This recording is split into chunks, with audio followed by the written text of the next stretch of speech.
Hello everyone, welcome back to my YouTube channel. आज हम लोग एक वीडियो आप लोगों के लिए फिर लेकर आए हैं जो कि क्लास 10th से रिलेटेड है और ये सब्जेक्ट आपका है बेटा साइंस, है ना। क्या है? साइंस है।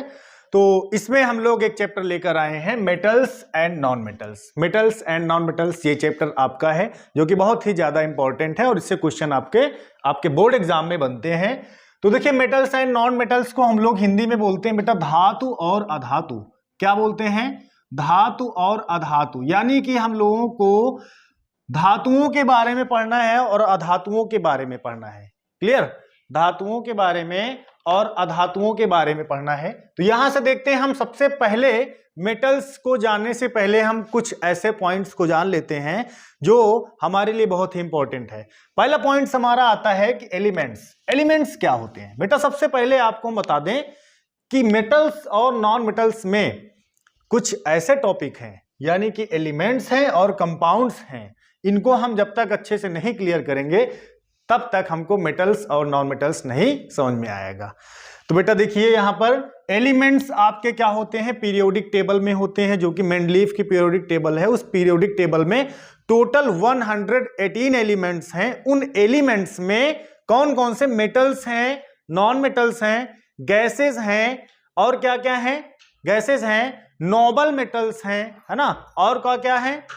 ऐसे बहुत सारे हमारे जो बिना किसी भी रिएक्ट भी नहीं करते हैं, है ना, किसी भी गैस या किसी भी मेटल से रिएक्ट नहीं करते हैं, वो भी सारी चीजें हमारी उस मेंडलीफ की पीरियोडिक टेबल में दी हुई हैं। अब यहां पर हम लोग एलिमेंट्स को समझते हैं। एलिमेंट्स को बोला जाता है तत्व, यानी कि हम लोग तत्वों के बारे में जानते हैं।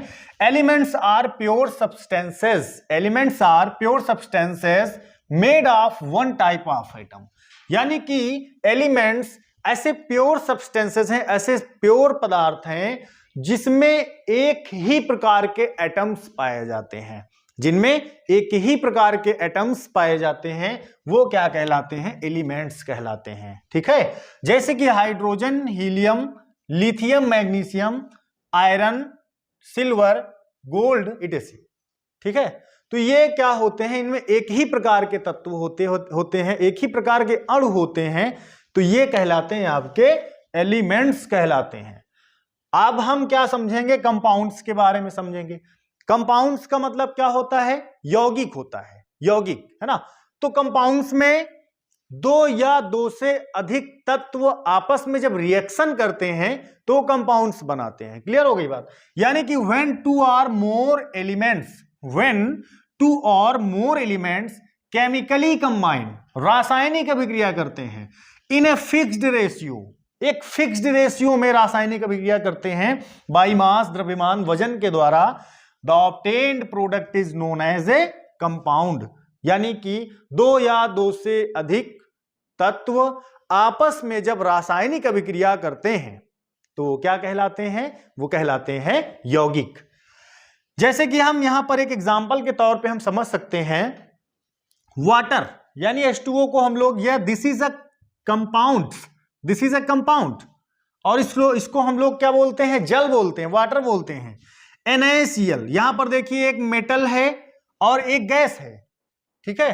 तो इसको हम लोग क्या बोलेंगे? सोडियम क्लोराइड, इसको बोलेंगे कार्बन डाइऑक्साइड, और इसको बोलेंगे कैल्शियम हाइड्रोक्साइड, और इसको बोलेंगे मेथिल एल्कोहल। ये सारे भी जितने भी यहां पर कंपाउंड्स हैं, ये सारे दो या दो से अधिक, टू और two more than elements reacts, chemically reacts combined to the fixed ratio and obtained compounds. Clear हो गई बात कि नहीं हो गई? अब यहां पर देखिए, हम लोग क्या करेंगे? मेटल के बारे में बात करेंगे। यानी कि हमको सारी चीजें बताई गई हैं। 9th वाली क्लासेस में आप लोगों को वहां एक चैप्टर पढ़ने के लिए मिलता है मैटर नाम का। उस मैटर चैप्टर में आपको क्या क्या पढ़ाया जाता है? मैटर चैप्टर में एक होता है सॉलिड, एक होता है लिक्विड और एक होता है गैस, और सबकी अपनी अलग अलग प्रॉपर्टीज होती हैं। सबकी अपनी अलग अलग प्रॉपर्टीज होती हैं। अगर जैसे हम मेटल्स के बारे में पढ़ेंगे तो मेटल्स में भी अपनी अलग अलग प्रॉपर्टीज होंगी। वो फिजिकल प्रॉपर्टीज होगी, केमिकल प्रॉपर्टी होगी, है ना। ऐसे अलग अलग प्रॉपर्टीज आपकी इसमें होंगी।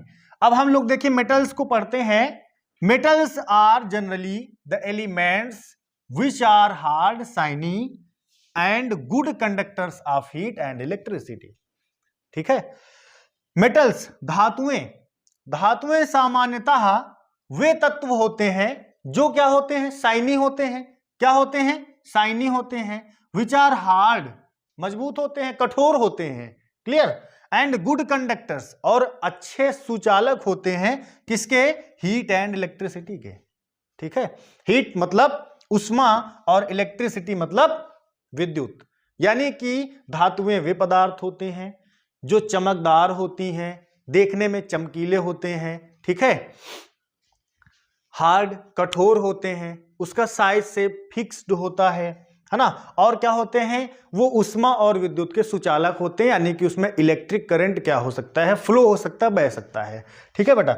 अब इसके बाद इसका एग्जांपल जैसे हम समझे, जैसे क्या होता है, आयरन हो गया, स्टील हो गई, लेड हो गया और कॉपर हो गया, ईटीसी। क्लियर हो गई बात।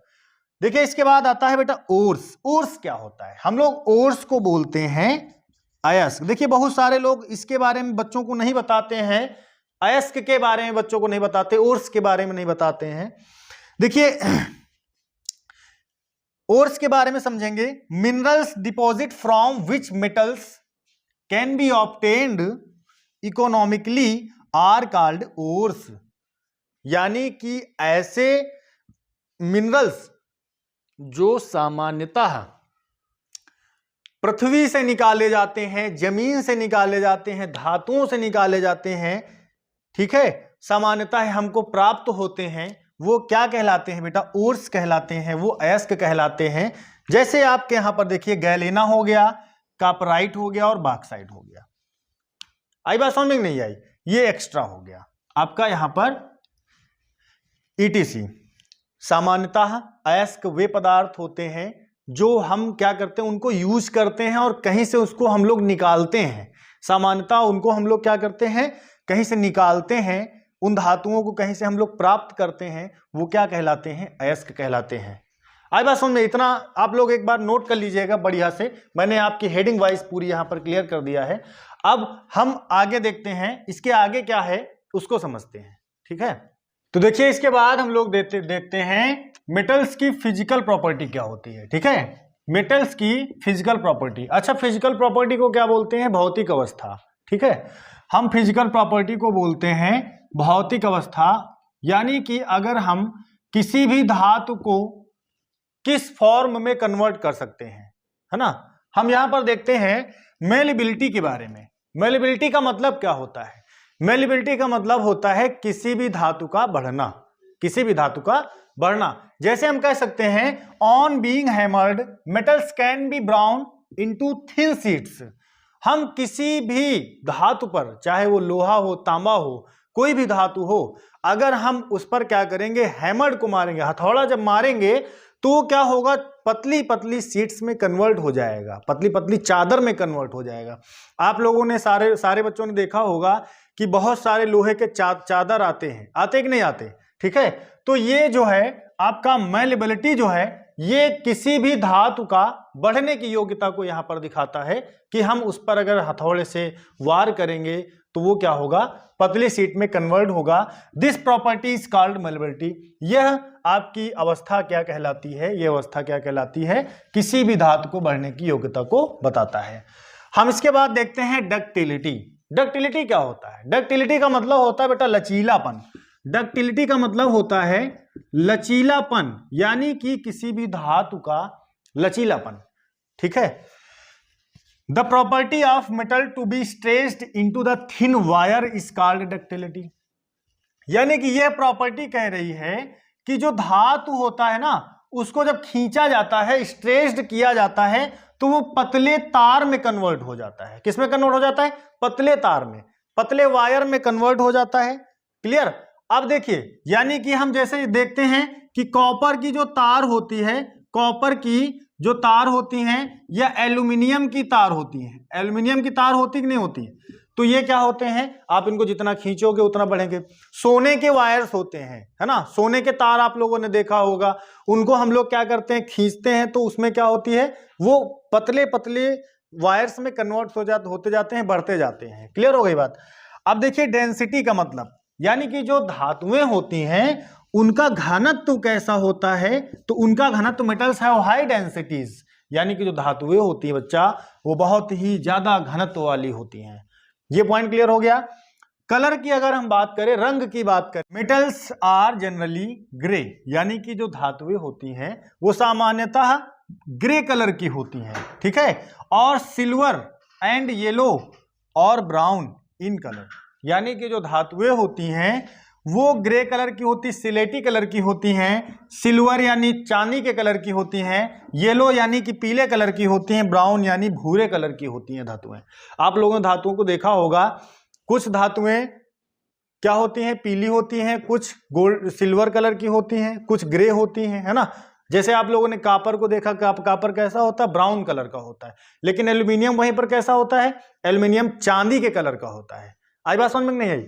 इसके बाद देखिए बेटा, मेल्टिंग एंड बॉइलिंग पॉइंट्स, यानी कि जो धातुएं होती हैं उनका मेल्टिंग एंड बॉइलिंग पॉइंट्स क्या होता है, मेल्ट कैसे हम उसको कर सकते हैं। Metals have high melting and boiling points, जो धातुएं होती हैं सामान्यतः उनको पिघलाने के लिए, उनको लिक्विड फॉर्म में कन्वर्ट करने के लिए हमको ज़्यादा टेम्परेचर की ज़रूरत पड़ती है, ज़्यादा तापमान की ज़रूरत पड़ती है, तो वो क्या होते हैं, लिक्विड फॉर्म में कन्वर्ट हो जाते हैं। क्लियर हो गई बात कि नहीं हो गई। तो वो क्या होते हैं बेटा, वो मेल्टिंग में कन्वर्ट हो जाते हैं, तो हमको उच्च सबसे ज्यादा टेम्परेचर देना पड़ेगा, तब ये क्या होंगे, आपके लिक्विड फॉर्म में कन्वर्ट होंगे। आई बात समझ में। चलिए आगे देखते हैं हम लोग बेटा केमिकल प्रॉपर्टीज। बेटा हम लोगों ने यहां पर देखिए फिजिकल प्रॉपर्टी को समझ लिया, अब इसके बाद हम समझेंगे केमिकल प्रॉपर्टीज।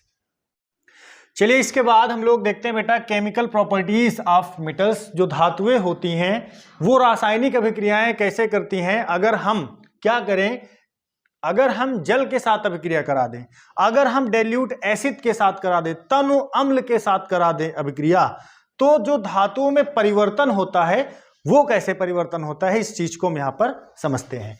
देखिए अगर हम सोडियम धातु ले लिए, सोडियम मेटल ले लिए, और हम क्या करें, इसको वाटर के साथ रिएक्शन कराएं, कह रहा है ना कि रिएक्शन विद वाटर, तो जब हम इसको वाटर के साथ रिएक्ट कराएंगे तो यहां से क्या हो जाएगा, Na, और यहां से हो जाएगा OH, Na और OH। ये NaOH यहां से निकला, जिसको हम लोग बोलते हैं सोडियम हाइड्रोक्साइड। क्या बोलते हैं, सोडियम हाइड्रोक्साइड।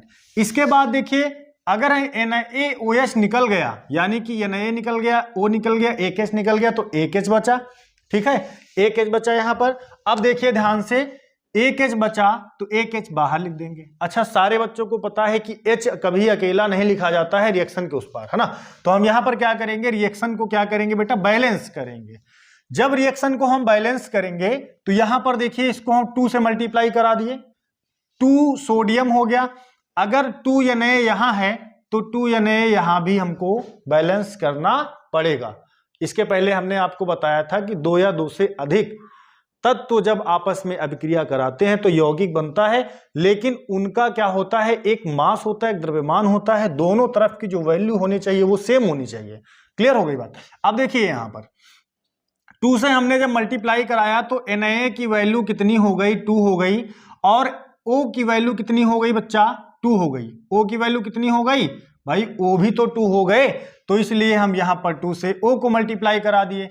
H कितने हैं यहां पर, देखो H यहां पर 2 है, मल्टीप्लाई कराया, H 2 है और एक H यहां पर है। अच्छा यहां पर कितने H हैं, 4 है, 2 2 जा 4, तो यहां पर कितने H से मल्टीप्लाई करा देंगे, 2 से मल्टीप्लाई करा देंगे।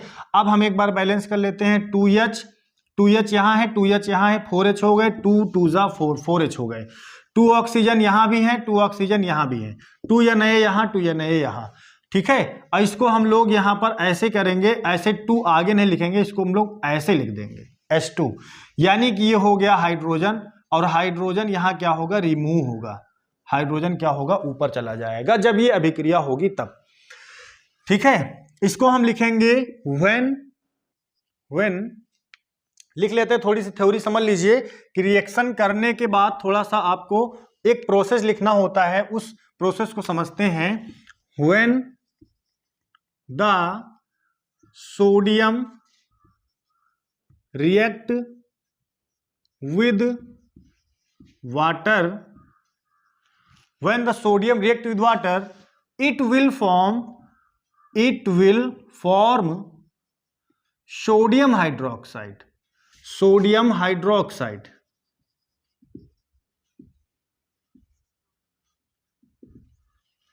क्लियर? यानी इस प्रोसेस के साथ जब हम क्या कराते हैं, सोडियम की अभिक्रिया यानी धातु, सोडियम धातु की अभिक्रिया जल के साथ कराते हैं तो सोडियम हाइड्रोक्साइड में कन्वर्ट हो जाता है। जिंक को हम अगर वाटर के साथ रिएक्शन कराएं तो क्या मिलेगा? ये तो बिल्कुल सिंपल रिएक्शन है, जिंक ऑक्साइड मिलेगा। क्या मिलेगा? जिंक ऑक्साइड मिलेगा, जो कि यहां पर इसको हम लोग बोलते हैं जिंक ऑक्साइड। ठीक है, इसको बोलते हैं जिंक ऑक्साइड। और यहां पर आपका H2 बचेगा, H2 फिर यहां रिमूव हो जाएगा। हम लोग इसमें लिख लेंगे when the zinc react with water it will form zinc oxide. Clear हो गई बात? आगे हम लोग कैल्शियम, अगर कैल्शियम मेटल को ले लेते हैं और वाटर के साथ रिएक्शन कराते हैं तो किस फॉर्म में कन्वर्ट होता है। तो कैल्शियम को अगर हम कभी भी वाटर के साथ अभिक्रिया कराएंगे तो हमको क्या मिलेगा? कैल्शियम हाइड्रोक्साइड मिलेगा, जो कि कैल्शियम हाइड्रोक्साइड का फार्मूला CaOH का होल ट्वाइज होता। अब देखिए इसको बेटा हम लोग फार्मूला आप लोग लिख लीजिएगा समझने के लिए, क्योंकि बेटा रिएक्शन में सबसे ज्यादा आपका इंपॉर्टेंट फार्मूला ही होता है। क्लियर हो गई बात? अब देखिए कैल्शियम हाइड्रोक्साइड यहां निकल गया, Ca चला गया, OH कितने हैं? O कितने हैं? सबसे पहले देखो 2 से मल्टीप्लाई है तो O का 2 से मल्टीप्लाई है तो यहां भी 2 से मल्टीप्लाई करा दें तो यहां पर कितने हो? O हो गए, 2O हो गए। H कितने हैं? 2 हैं। अच्छा अगर यहां पर 4H हैं और 2H चले गए तो कितने H बचे? 2H बचे और 2 ऑक्सीजन यहां पर आपके ऑलरेडी हैं। अब हम करते हैं अगर रिएक्शन विद डाइल्यूट एसिड, अगर हम क्या करें, अगर हम तनु अम्ल के साथ अभिक्रिया करा दे धातुओं की तो क्या होगा? तो देखिए यहां पर अगर हम सोडियम की अभिक्रिया हाइड्रोक्लोरिक एसिड के साथ कराते हैं तो क्या होता है? यहां पर सोडियम की अभिक्रिया हाइड्रोक्लोरिक एसिड के साथ कराएंगे तो सोडियम क्लोराइड मिलेगा हमको। क्या मिलेगा? Sodium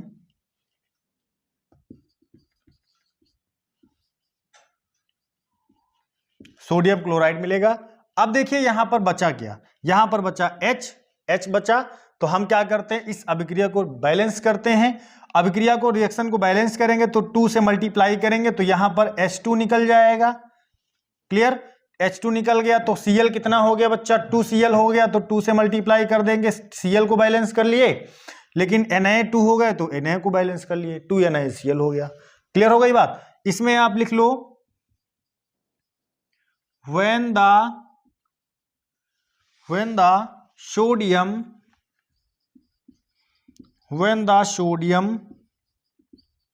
react with water,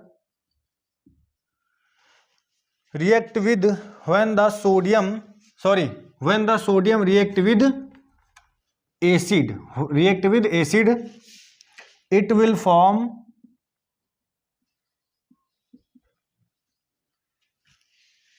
sodium chloride.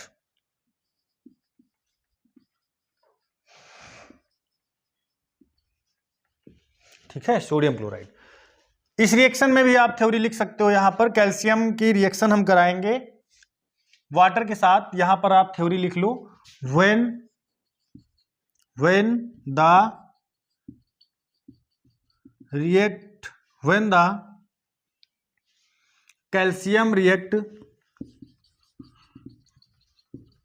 calcium react with water, it will form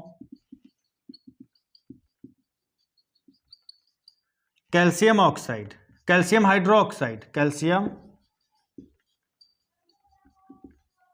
hydroxide. ठीक है, अब बेटा देखिए Zn यानी जिंक की अभिक्रिया हम HCl हाइड्रोक्लोरिक एसिड के साथ कराते हैं तो ZnCl2 मिलता है, जिसको हम लोग जिंक क्लोराइड बोलते हैं। क्या बोलते हैं?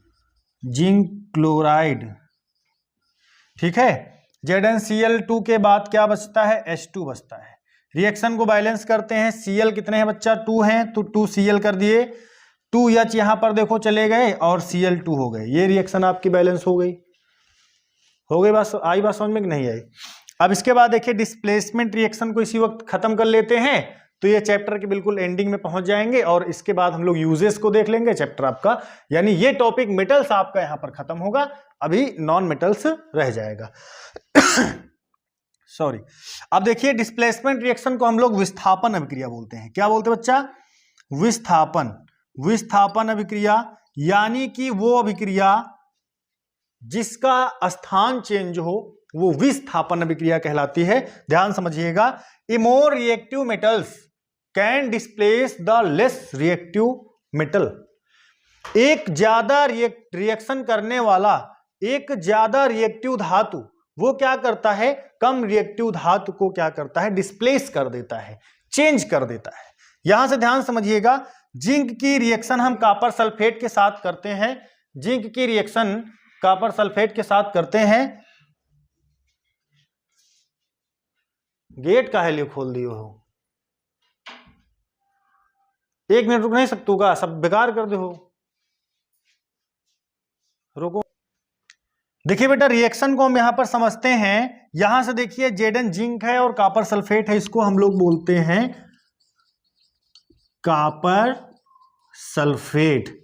रिएक्शन करेगा तो कॉपर क्या है? कम रिएक्टिव मेटल्स है, कॉपर कम रिएक्शन मेटल्स है। ठीक है। और जिंक क्या है? अधिकतर ज्यादातर रिएक्टिव मेटल्स है। ये जो है अधिक क्रियाशील है और ये कम क्रियाशील है। कम क्रियाशील वाला पदार्थ धातु जो होगा उसको हटाकर ये क्या कर लेगा? ZnSO4 को अपने पास बुला लेगा। आपको पता ही है कि धातुएं जो होती हैं वो इलेक्ट्रॉन का त्याग करती हैं, तो यहां पर हो जाएगा Cu, यानी कॉपर आपका क्या हो जाएगा? अलग हो जाएगा और आपका जिंक सल्फेट के साथ चले जाएगा, जिसको हम लोग क्या बोल देंगे बेटा? जिसको हम लोग बोलेंगे जिंक सल्फेट। आगे बात समझ में? चलिए हम लोग देखते हैं मेटल्स के यूजेस को, है ना। मेटल्स के यूजेस कौन कौन से होते हैं? यूजेस ऑफ आयरन, यानी कि लोहे का प्रयोग हम लोग कहां कहां पर करते हैं? It is used to make pipes. हम लोग इसका प्रयोग पाइप्स को बनाने में करते हैं। पाइप को बनाने में लोहे के पाइप आते हैं, आप लोगों ने देखा होगा। सिंक्स, जो किचन में सिंक यूज होती है उसका प्रयोग हम लोग लोहे से बने हुए होते हैं। स्टोरेज टैंक्स का मतलब क्या होता है कि जहां पर हम लोग पानी को स्टोर करते हैं, तेल को स्टोर करते हैं, वो भी किसके टैंक बने होते बेटा? वो लोहे के टैंक बने होते हैं। रेलिंग्स, बड़ी बड़ी बिल्डिंग्स में, छोटे घरों में आप लोगों को लोहे की रेलिंग्स देखने के लिए मिलती हैं। ये भी किसका प्रयोग हम लोग करते हैं? इसको लोहे से बने हुए होते हैं। सिलेंडर जो होते हैं आपके, जो गैस जिसमें भरी होती है वो सिलेंडर होते हैं, उसमें भी हम लोग क्या करते हैं? लोहे का प्रयोग होता है। Uses of copper is widely used to make electric wires. Copper का प्रयोग सामान्यतः किसमें किया जाता है? धातु इलेक्ट्रिक वायर्स, यानी विद्युत के तारों को बनाने में किया जाता है। आप लोगों ने देखा होगा ना, विद्युत के तार होते हैं जो कॉपर एल्यूमिनियम के वायर होते हैं, है ना, तो वो आपके किसमें होते हैं? इलेक्ट्रिक यूज के लिए होते हैं। ठीक है। और बड़े बड़े केबल्स को बनाने में इसका प्रयोग हम लोग करते हैं। Uses of aluminium, it is used to make cooking utensils. इसका प्रयोग हम लोग कहां करते हैं? खाना बनाने वाले जो बर्तन होते हैं उनमें हम लोग एल्यूमिनियम से बने होते हैं, वो हम लोग क्या करते हैं? ये यहां पर इस चीज को यहां समझ लिए। यूजेस ऑफ जिंक, जिंक का प्रयोग कहां होता है? Zinc is used in dry cell. Zinc का प्रयोग शुष्क सेल में किया जाता है, ड्राई सेल में किया जाता है। ये आपके सारे यूजेस थे बेटा, इनको आप लोग नोट कर लीजिएगा, अच्छे से ध्यान से समझ लीजिएगा। पूरा वीडियो अगर आपको अच्छा लगे तो आप ज़्यादा से ज़्यादा लोगों को शेयर करिए।